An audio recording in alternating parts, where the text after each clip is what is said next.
let's get started. How's everybody doing today? Is everybody doing all right? I tell you, you look good. Look at the person beside you and say, neighbor. Neighbor. Say it like you mean it. Say, neighbor. Neighbor. If it wasn't for you, I'd be the best looking thing in here. All right, so this morning as I was getting prepared for our service and we were getting ready to sing Never Fell at God, the song starts off saying, God's got a way that'll make you say wow. Has anybody ever said wow before? God ever done something? You say, yeah, you can hear me now. God ever done something and you sit back and you just say, wow. So I'm gonna tell y'all a story about one of my wow moments real quick.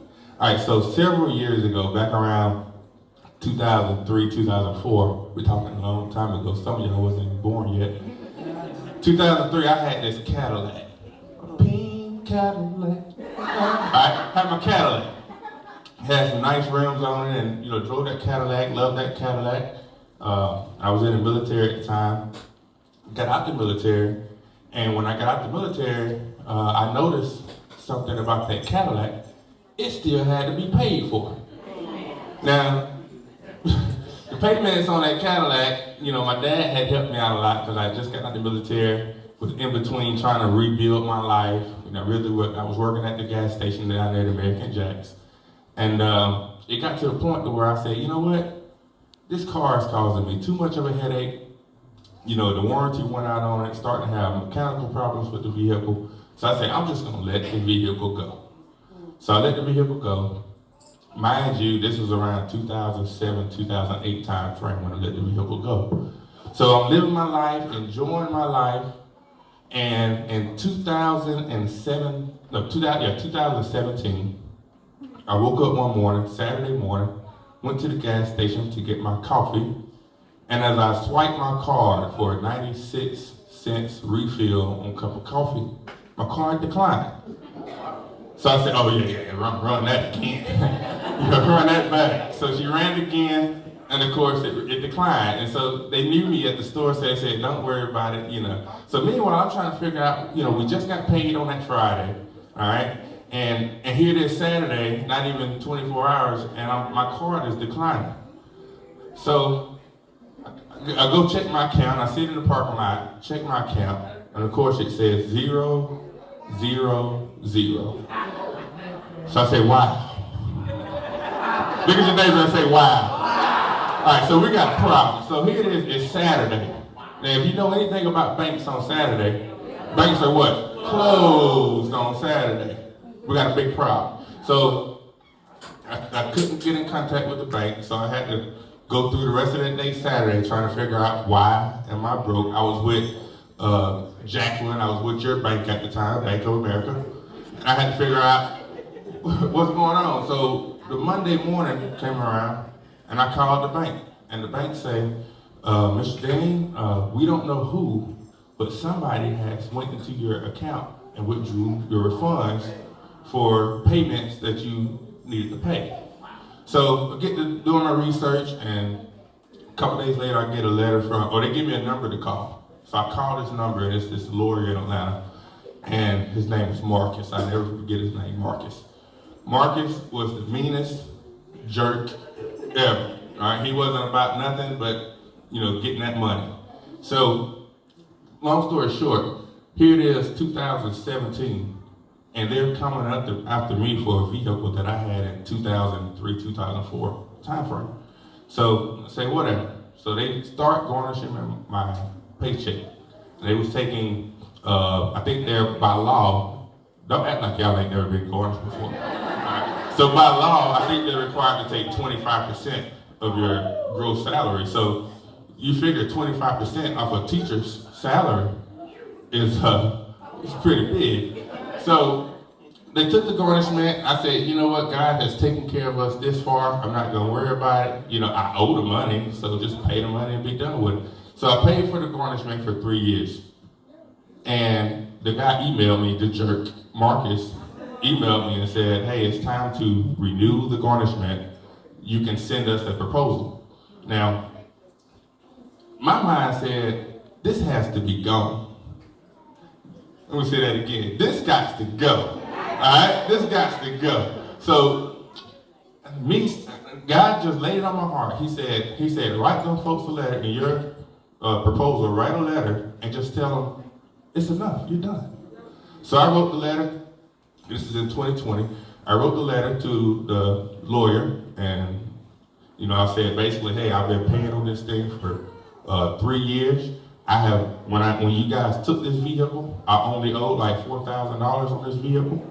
And now I owe like $14,000 because they added all these interest fees and all that stuff how they do you. And so I told them on that letter, I said, I need this to be gone. I feel like I've paid y'all enough. I have paid you the balance of the vehicle. I have paid you, all this. I paid you all more than what the original loan was. And he emailed me back, said, sorry, there's nothing we can do. Continue on with the garnishment. Now, folks, this was in July of 2020. Somebody look at your neighbor and say, wow. Wow. In August of 2020, I get a letter in the mail. Look at the letter, and it says from Wells Fargo. Wells Fargo was the people who I originally bought the vehicle from in 2004. Get the letter, open it up, looking at it. And it says, Dear Mr. Dean, it said, according to our records, we repossessed the vehicle from you back in so many years ago, blah, blah, blah. And it said, we noticed that the repossession may have been in error. Look at your neighbor and say, wow. They said we added insurance on your vehicle when we shouldn't have added additional insurance on your vehicle because you had insurance. So back at that time, I'm gonna tell myself, back at that time, I used to pay the insurance enough to get the car, and then I wouldn't pay it no more. But I got the proof. And so that's what I was doing at the time, but they emailed me back and they said, we noticed that we may have put insurance on your vehicle, which caused the payment to go up, which made it difficult for you to make your payments. And so we're saying this is why we repossessed the vehicle. We shouldn't have repossessed your vehicle. We shouldn't have put the vehicle with the insurance on. So then it, look at your name and say, wow. Wow. Then it said, to make up for our mistake, we're going to pay you back every penny. Well, first of all, they bought that loan back from the garnishment. They said, we're going to pay you back every penny that you paid to that garnishment. Just give you an example. It said $5,000 for money paid to the garnishment people. Then it said 15. I'm just giving an example here. It said $1,500 for the fees of inconvenience that you may have had trying to find a ride while you didn't have a vehicle. Then it said $500 for the trouble of having to go to different cars to try to find a new vehicle. Long story short, that check was right at $9,000. Look at your neighbor and say, wow. Now, that was a wow moment because I've done everything I can do. And so sometimes, folks, I'm telling you, if it's never happened to you, it will. God can make you say, wow. You can be in a situation, and God has a way of handling that thing to where you look and you say, like Pastor Martin says, it had to be God. So I just want to share that. That was a wow moment. So we encourage, if you got a wow moment, share it with somebody. Especially this week, share it with somebody. Let somebody know your wow moment. I was talking to a gentleman at the gas station the other day in Dublin and at the Flash Foods, and we were just going out. You don't have to give all these scriptures. You don't have to be able to stick your chest out and quote all these scriptures and say all these big words. No! Tell them about your wow moment. Tell them what God did for you. If he did it for me, he can do it for you.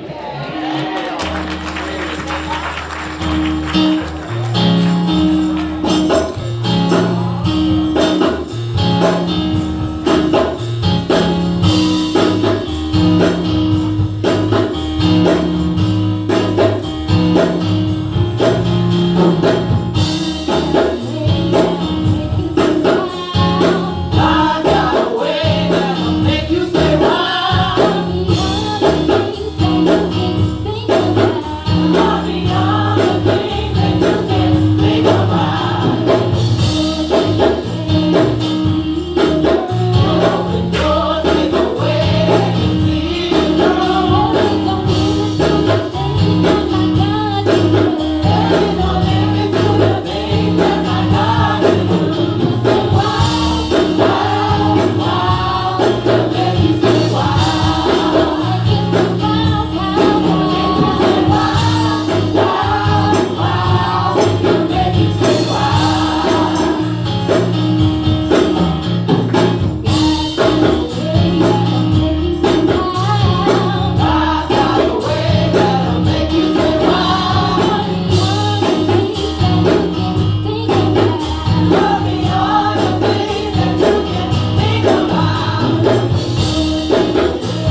Everyone say, wow.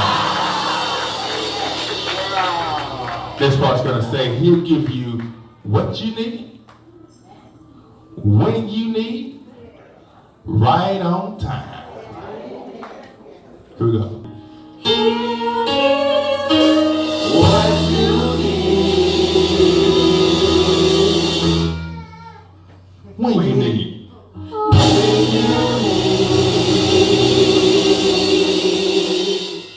Right on time. Right on time.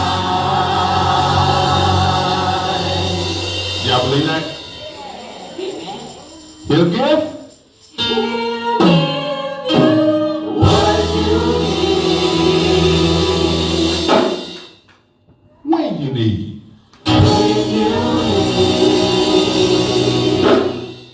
This time point to your wrist, that forelet you got there, and say, right on time. Right on time.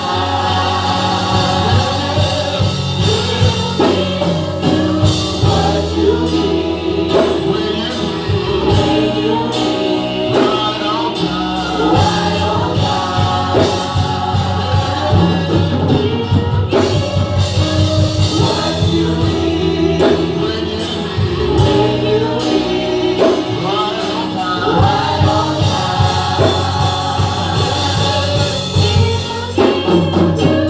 what you need. When you need. Right on time. He will come through. He will come through.